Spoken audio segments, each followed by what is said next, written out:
Welcome back to Plastic Surgery Untold, greatest podcast in the world, as voted by us.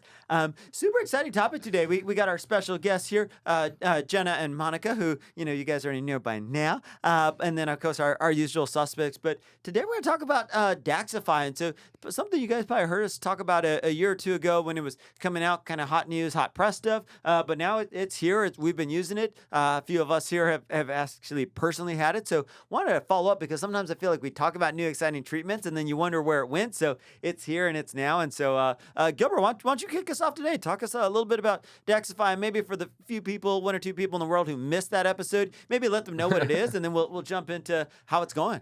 Yeah. So first of all, thank you. And so Daxxify is a neurotoxin, very similar to brand Botox, brand Dysport, brand Xeomin, Jeuveau. But the difference is that Daxxify has this unique peptide that allows the product to last longer than the traditional neurotoxins. Is that what they call the premium peptide? I believe it is. Okay. Yeah. Okay. And so the beauty of this product is that that now we have an opportunity to use these products in a way that allows patients to come in maybe a few times less a year to get their toxin treatment, because we all know we're busy people, right? And, there's work, there's family responsibilities, all these different things that can sometimes keep us from allowing us to get back into the office to get these treatments done. And so I think it's a great option to offer those patients that are specifically, living that busy lifestyle. So how much longer does Daxxi last than, say, the other brands that you listed? So that's a good question. There's no hard and fast rule, but what I tell my patients, and I think the general consensus is that we see a longevity of about 2 months longer than what their other toxins typically last. Mm-hmm. Which I love that statement, because there's some people who get 3, 4, 5 months out of their previous toxin. There's people who only get 2 months out of that, and so I think you're just going to extend what you normally have. And Jenna, who have you offered this to in the office? Because for me, it makes sense. For the busy business professional, someone who has a hard time. We laugh about in the office because we're here and we typically only get our own toxin every 4 or 5, maybe 6 months, just because we talk about it. End of the day, it's like 6:30, 7 o'clock, and it's like, okay, let's do it another day. But a lot of our patients live that same lifestyle where it's just sometimes a little bit more challenging, especially now that a lot of our patients are back in the office. Absolutely. And I think that as a general rule, we're all so busy now. If you're talking about, moms or business people or just anyone in general, there's so much going on in all of our lives that it's really difficult to make time for yourself to come and get a treatment. So anybody's truly a great candidate for it, because we could all use more time. But it's nice that you don't have to come in quite as often to get those treatments. The other thing that's super important is it's not a light switch. It's not like one day, you're having minimal movement and the next day it's completely worn off. It wears in and it wears out. And so that's a really key factor to think about when you're testing out your results and seeing how long it's really been effective for you. Is it's going to kind of fade out just like it faded in, and you'll start to regain that movement when it's time to retreat. Do you do anything different when you're using Daxxi as opposed to any other name brand? Do you inject it the same? In terms of injection patterns? Yeah, injection patterns, places you inject. I don't. I will say that I don't have a specific pattern that I follow, because I think everyone has specific needs and unique facial anatomy.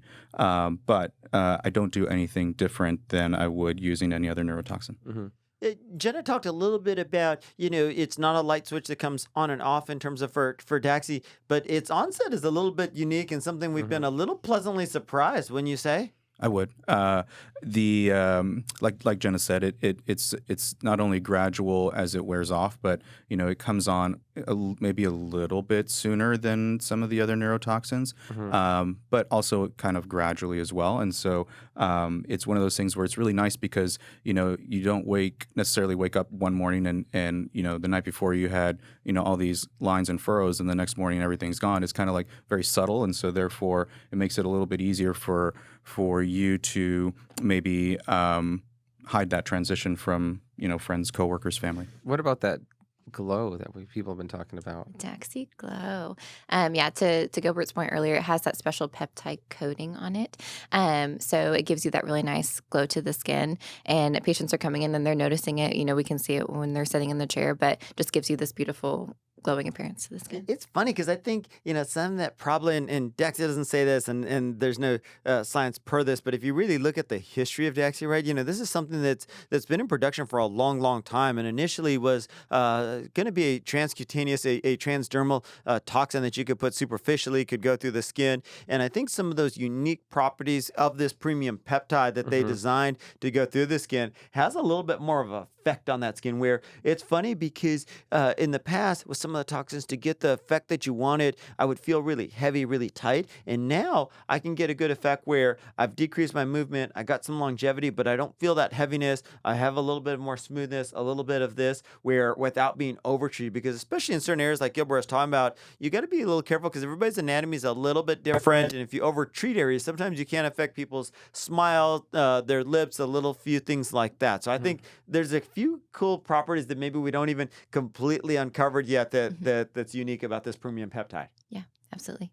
Monica, from a skincare, talk to us a little bit, because you've seen some of the patients with this Daxxi Glow, and what are just kind of your thoughts from a skincare expert perspective? Honestly, I think that it's amazing. If you're not doing it, you need to start doing it. Nobody wants any of those frown lines. Nobody wants, your, how do they say? The 11s. Yes, they're little 11s.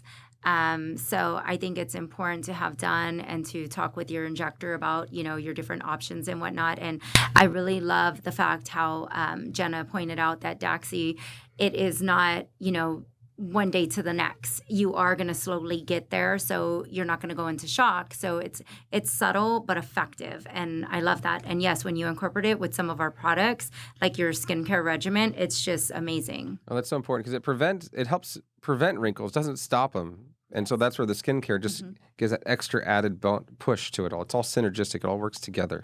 Maybe we'll wrap up with just a few rapid fire questions that we commonly get. So, one is if I've used Botox, Dysport, Xeomin, in the last 3 or 4 months, can I just switch to Daxxi? Do I need to have a time off period? Can I do a touch up with Daxxi? How does that work? Can you use them interchangeably? You can, and honestly, it's kind of nice sometimes too to even switch up your toxin routine.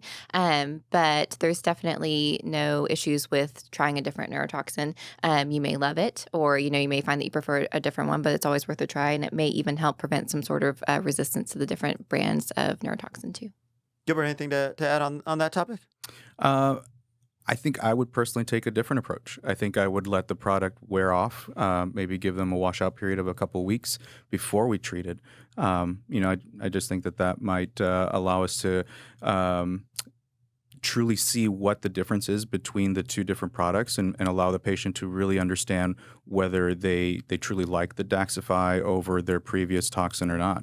That would be my approach. I think you want them to see the full difference. You're like, we're going to give you full movement, and then we're going to make it stop. And I almost feel like we're answering two different questions here. So if you're trying to find out the kind of how Daxxi wears, I believe like Gilbert, having a nice, waiting period so it cleans out. But there's definitely a lot of patients who they want some toxin, they want it now stuff, and they don't want to get back to that movement stuff. We have some people who are, anchors on TV and so forth like that. You're definitely not going to harm anything, but you do have a little bit of a crossover. I definitely even have some patients, and sometimes it has to do with budget and so forth, who, we may do Daxxi for the upper part of the face, and then, Botox or Dysport on the lower portion. So it's super cool and interesting that you can cross-train some of these. When I did my fellowship in Miami, one of our facial plastics would actually mix different toxins for almost every different muscle group because of some of the different unique properties. And this is some of where a trained injector, it's super cool because each of these neurotoxins has a few little different tweak stuff, and you can actually use it to your advantage, depending on whether you want more spread, less spread, a little bit harder feel, a little bit softer touch. And so